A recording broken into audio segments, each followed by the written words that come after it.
مجھے یہ بتائیے گا کہ اب 6 مہینے تو ٹوٹل رہ گئے ہیں، آزاد کشمیر میں حکومت کیوں تبدیل کرنا چاہتے ہیں آپ لوگ؟ عادل غازی صاحب، یہ سارا میڈیا ہم سے یہ سوال کر رہا ہے، آپ کا کیا خیال ہے ایک سیاسی جماعت کے؟ ہمیں اس بات کا اندازہ نہیں ہے کہ 6 مہینے بڑے مشکل ہوں گے. یہ بات ہم جانتے ہیں اور باقیوں سے بہتر جانتے ہیں کہ حکومتوں کے آخری جو مہینے ہوتے ہیں وہ بڑے مشکل دن گزرتے ہیں اور لوگوں کی توقعات آسمان پہ ہوتی ہیں اور ڈلیوری اس طرح نہیں ہوتی.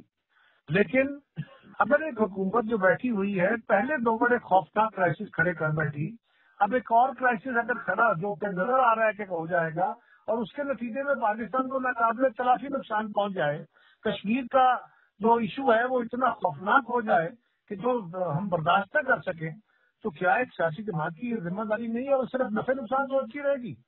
پیپلز پارٹی یہ ذمہ داری سمجھ کے اس اقتدار کی جو یہ اقتدار تو ہے نہیں، اس رسپانسبلٹی کو لے رہی ہے کہ اس وقت اگر مسلم بھی کہہ رہی ہے کہ ہم گورنمنٹ میں نہیں بیٹھیں گے، ہم بھی گورنمنٹ میں نہ بیٹھیں تو کیا ہوگا؟ ایک کیوس آ جائے گا. اس کے نتیجے میں اس وزیر اعظم کو ہم کہہ رہے ہیں سارے لوگ کہتے ہیں نہیں چلنا چاہیے، انہوں نے یہ کرائسس کھڑے کیے ہیں، تو پھر کیا ہوگا؟